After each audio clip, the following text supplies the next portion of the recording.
Estamos iniciando mais um programa Ensino Básico em Revista pela Rádio Fiscar 95,3 Escute Diferente. Hoje temos como o assunto G8 e G20. Estamos com a aluna Vitória, o aluno Matheus e o Gabriel. Também estamos com o professor Clésio, o professor Maurício, o professor Toninho, a professora Madalena, a Liz, o professor Rafael e a Neuza, mãe da Vitória. Bom, como disse a nossa querida Alessandra, nosso assunto hoje é o G8 e o G20. Esses grupos são grupos de países que se formaram em razão das crises, né? O G8 iniciou-se nos anos 70 em razão da crise do petróleo, né? Então os países, na época G7, né? Só mais tarde é que a Rússia foi incluída no grupo. E em razão da crise do petróleo, esse grupo se formou, né? E é fácil entender, porque sendo os países mais industrializados, a questão do petróleo era fundamental para esses países. Então formaram esse grupo para estudar saídas para essa crise dos anos 70 do petróleo. Mais tarde, mais recentemente, né, nos anos 90, nós tivemos uma outra crise do capitalismo, que é a crise de ordem financeira, e aí se formou o G20, né? E o G20, pelo meu modo de entender, se faz necessário por causa dessa nova onda, né? Dessa nova onda econômica, que é a nova forma, né? Que a economia toma, que é a chamada globalização, né? E aí há necessidade, tem uma série de razões que levam à formação do G20, mas sempre em razão das crises financeiras, né? E a gente observa claramente, se a gente observar, por exemplo, uma das últimas reuniões do G20, a gente vê claramente que tem um teor neoliberal, né?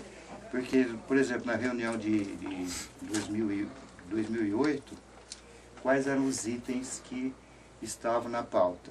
Eliminação de restrições do movimento de capital internacional, ou seja, o livre, né, acesso, sem fronteiras do capital. A desregulação, né, do Estado, né, com relação à economia. Privatização, garantia de direitos de propriedade intelectual e de outros direitos de propriedades privados, criação de um clima de negócio que favoreça a realização de investimentos estrangeiros diretos, liberalização do comércio global pela OMC e por acordos bilaterais de comércio. Fica claro que esse G20,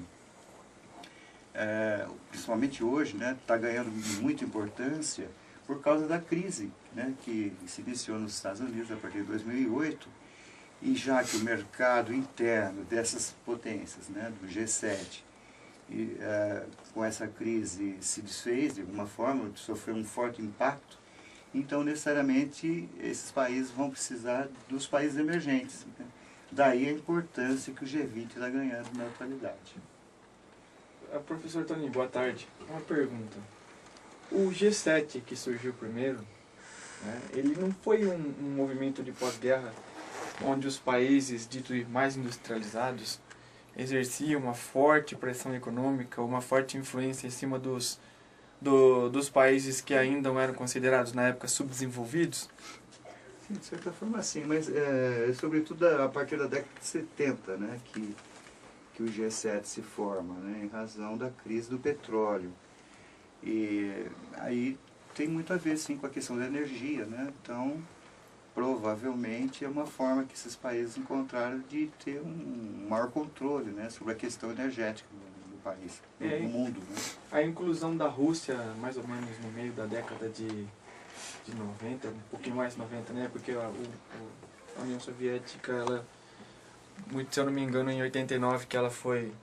Queda do muro, etc, né, e mais ou menos assim, no meio da década de 90 que a Rússia foi incluída nesse grupo. Seria alguma forma assim deles estarem trazendo um antigo inimigo para o lado deles, para não gerar ou formação de um novo grupo ou uma oposição mais forte como existia antigamente na Guerra Fria?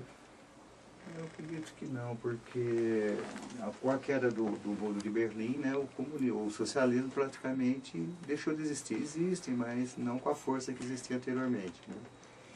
Então, esses países, a União Soviética, a ex-União Soviética, depois a Federação Russa, ganhou outros modos, né, capitalistas mesmo. Então, nada mais natural que se juntasse ao G8, no caso, né, com a inclusão da Federação Russa. E o papel da China nesse processo, professora Madalena? Olha, a China é um país considerado hoje como um país emergente, tá? Igual a gente? Igual nós, o Brasil? Olha, a China ela é o país mais populoso, porque também isso é interessante, porque ela gera o que? Consumo, para esses grupos isso é importante. E também ela é considerado o país mais emergente, porque é um país atrativo, tá? Como o Brasil, como o México, a Rússia, né? Então, o Brasil, a Rússia e a China, a Índia também, são países assim, que estão em pauta hoje na geopolítica mundial. Não seria assim... Desculpa, professor Toninho. Ela está falando do G5, né? No grupo dos 5, que seria China, Índia, México e África do Sul e Egito. Não seria um indício de que daqui uns 20 anos ou 30 anos, a um período assim relativamente curto, esses países não assumam os lugares desses Sim. que estão aí? Isso, pode falar. Existem perspectivas, inclusive em 2006, nos Estados Unidos foi elaborado um programa, perspectivas, né? Um documento de que coloca a China em segundo lugar. O primeiro seria os Estados Unidos, daqui mais ou menos uns 20 anos. E aí o Brasil ainda continua como um país emergente. E a Índia seria em terceiro lugar. São perspectivas, né? Que a gente, assim... Mas eu creio que é o caminho, porque a China ela está crescendo, ela é o país hoje que mais produz, porque devido à sua população, é o país mais populoso, juntamente com a Índia. Porque nós estamos falando do G20, né? Esses países estão inseridos. Tem alguma relação aí dos países que fazem parte desse grupo, Gabriel? Então, o Brasil, no caso, falar um pouco do Brasil, desses países emergentes, o Brasil, notícias recentes dizem que o Brasil dentro de 5 anos pode superar a economia da Itália, né? E pode ser, tipo, dentro de alguns anos, como você disse, chegar àquele patamar dos países mais desenvolvidos, assim, né? No caso, como Estados Unidos e tal, mas isso bem mais pra frente. Esse grupo de 4 países já mencionados aqui, que é o BRIC, né?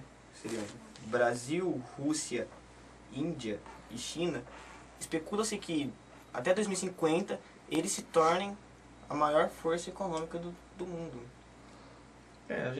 Nós já temos visto recentemente na mídia, nos noticiários, que a economia brasileira ela cresceu muito mais que o da China esse ano. Né? E como, por exemplo, o nosso presidente disse, né, e eu acho que de uma certa forma ele tinha uma certa razão, que a crise não afetaria tanto a gente porque a nossa economia ela já tem um certo fundamento, ela já tem uma certa fundação. Ela não é uma economia volátil como era há muito tempo atrás, que qualquer crise que vinha de fora derrubava a gente aqui. Então a nossa economia agora é uma economia sólida, ela já está fundamentada, ela já tem uma estrutura. Então, só que tem um pequeno problema, a economia de um país ela não cresce indefinidamente, ela chega a estagnar. Por que ela estagna? Porque depende de outros fatores, não só de dinheiro. Por exemplo, no nosso país, a economia ela depende muito também do sistema educacional. Queira ou não queira, depende.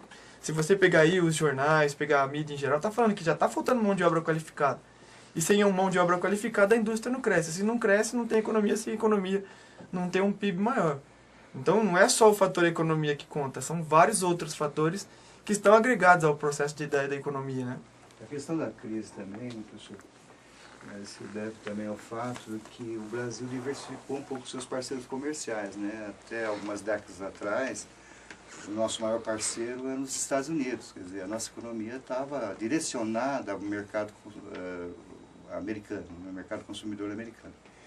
Mas agora não, agora nosso presidente está diversificando um pouquinho isso. Nós estamos já em direção à África, né, à China.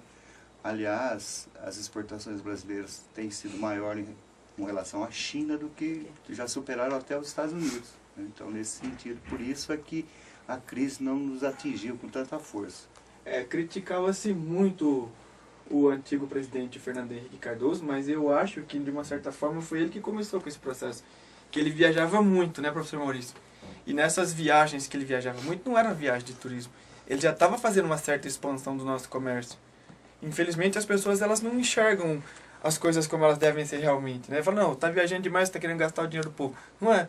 Eu acho que de uma forma ou de outra ele já estava fazendo o trabalho que depois o presidente Lula está continuando, que é buscar mais, como o professor Toninho disse, buscar mais parceiros econômicos no mundo afora, não ficar só com uma pessoa. O nosso comércio com a China, com os países aqui da América do Sul, com os países da África, né? Com todos esses países, inclusive agora o presidente está viajando, falaram que ele foi assistir a Copa, não tem nada a ver. Ele foi abrir mercado. Ele foi abrir mercado, porque lá onde ele está indo, segundo informações, é que ele foi buscar contratos de exploração de petróleo para a Petrobras. E algumas outras coisas também. Inclusive uma visita um pouco estranha, né, que ele fez a esse país. Os comentários que é uma ditadura, um país com um regime bastante severo e bastante retrógrado também, né, que não tem nada a ver com os modos que nós esperamos que os países tenham de governo, né, com as formas de governo que nós esperamos. Tá certo? Inclusive é uma exigência para participar do G20, né, professora Madalena? A questão política do governo, uma política aberta, né? Inclusive, o Irã ele não foi aceito. Né? E a 15ª economia, tá? Vamos a um breve intervalo, voltamos em minuto com o segundo bloco do programa Ensino Básico em Revista pela Rádio UFSCar 95,3, Escute Diferente. Então, vamos